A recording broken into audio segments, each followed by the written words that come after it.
Hi Scripps families! Today we're going to talk about the progression that we take when helping children move from chalk to writing on paper.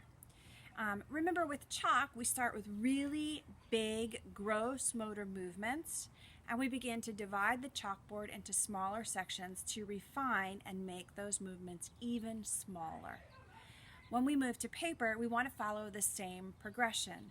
We want to start by giving them plenty of space to make big movements, and we want to begin to divide that paper smaller and smaller as we refine the hand and we refine their movements. So let's look at it. Our first movement to paper starts with a very small blank paper. This is the size of a 3x5 index card, and it has no lines on it. And I would begin first with the letters that my child is working on. So my name is Heather. I often start with the letters in the child's name first because writing their name is just about the most fun, awesome thing they could do. So I'm going to start first by helping them write the letter H. My child would be sitting here next to me. They would have their own paper and their own pencil. I would begin by showing them how to hold the pencil by sliding my fingers down nice and low. I would say, I'm going to write the letter H. To make H, I start down at the bottom, up towards the top, down, and give it a bump. H. I think I have room for one more. I start at the bottom, push up to the top, turn, down towards the bottom, follow my line to give it a bump. Now it's your turn. I would invite the child to write as many times as they like, and this is their opportunity to make it look the way they want.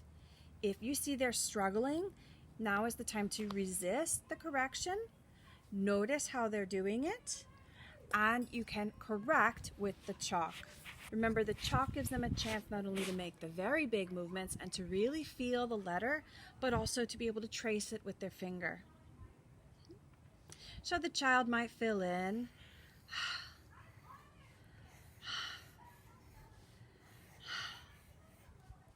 and that would be one paper.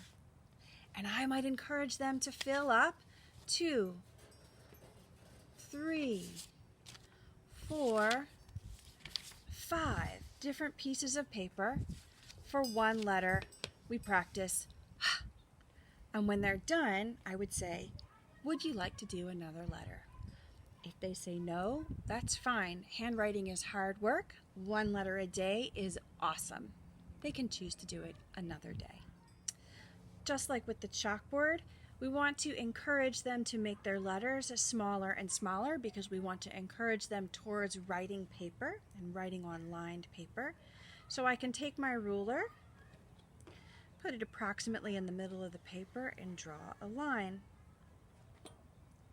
This time I would say, today we're going to make above and below the line.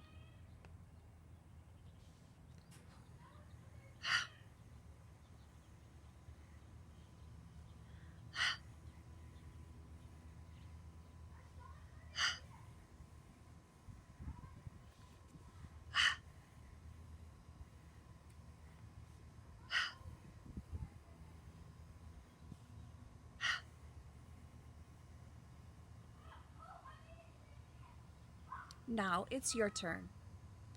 Give them an opportunity. If they've been successful with this and they've moved on to this, they are likely to be able to try a second piece of paper. So you can say, would you like to do another paper? And invite another one. If they do 2 sets of paper, they will have written 12 times. So that is a good bit of work, but you can always invite more if you'd like. When children know enough letters written on their own and independently, where they can start writing words together, we can start writing words on paper too. Initially, the child will write them separately.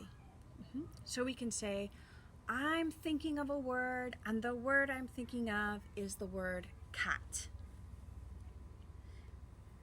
K.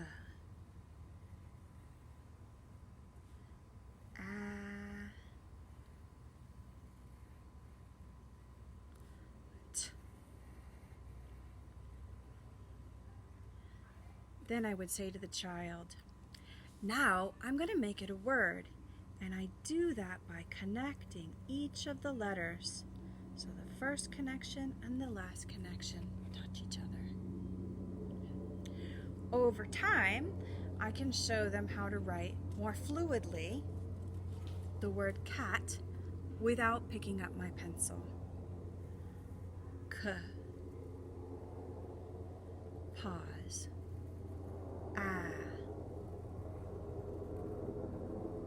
Pause. T.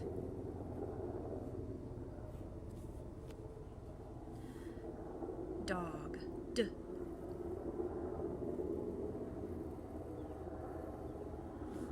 Ah. G.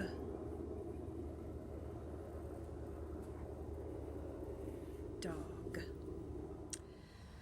After the children have practiced writing words on blank paper with no lines, words on paper that has a divided line to make the letters smaller and smaller, the last step we can do in preparing them to write on lined paper is to show them how to use the lines as guides.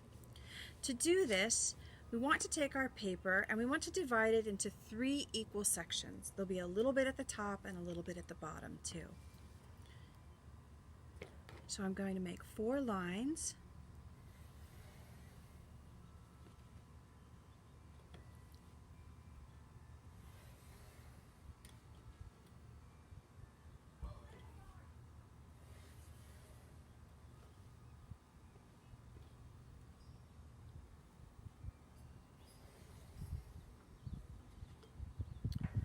I want to shade in, not too darkly, this middle section.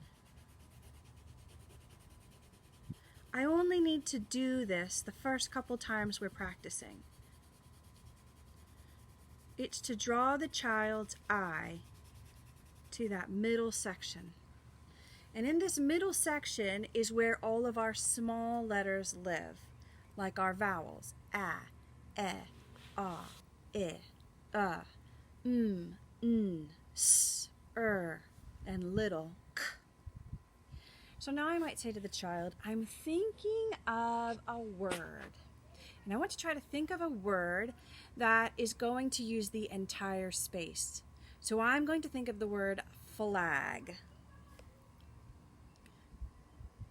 I tell the child I'm always going to start here at the base of the shaded area.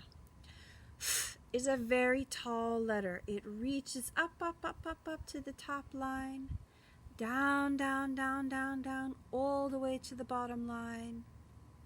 And when it gets to the center line, we give it a tail.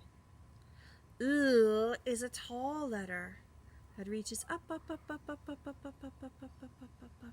and comes back to the shaded area.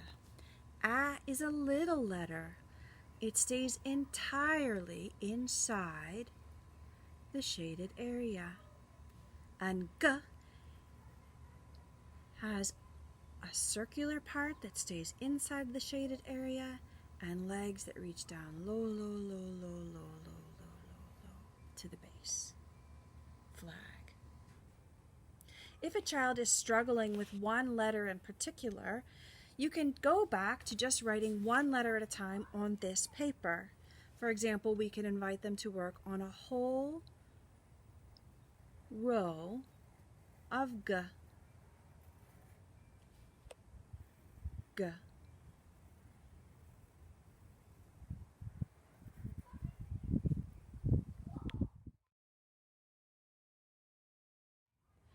Dr. Montessori believed that it was really important to emphasize writing before reading.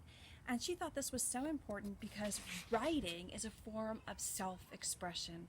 That we could write down the thoughts or ideas in our mind is a way for us to express who we are. And this would be incredibly empowering for the child. So one of the fun things you can do when a child begins writing on paper is to encourage them to make their own book. In the classroom, once a child has put together 5 pages of writing their letters, I'll invite them to make a little book. I'll offer them some papers, a different cardstock, again cut to the same 3 by 5 inch, and give them a lesson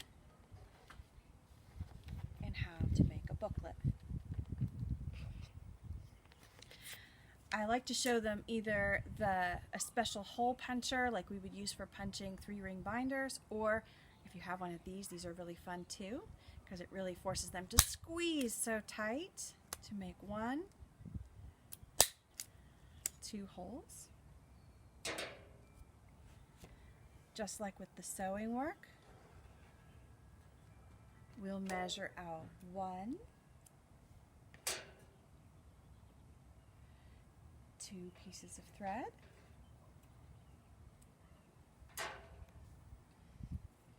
just like with the sewing work, we'll practice threading it through the hole. Depending on where they are with tying, I will encourage them to do as much as they can.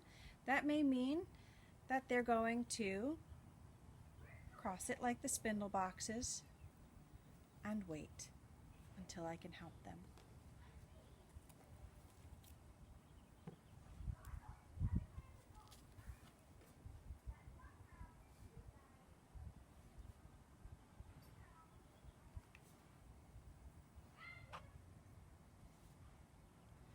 Children who are working on the bow tying frame can be encouraged to go to the next step, which is to tie a bow.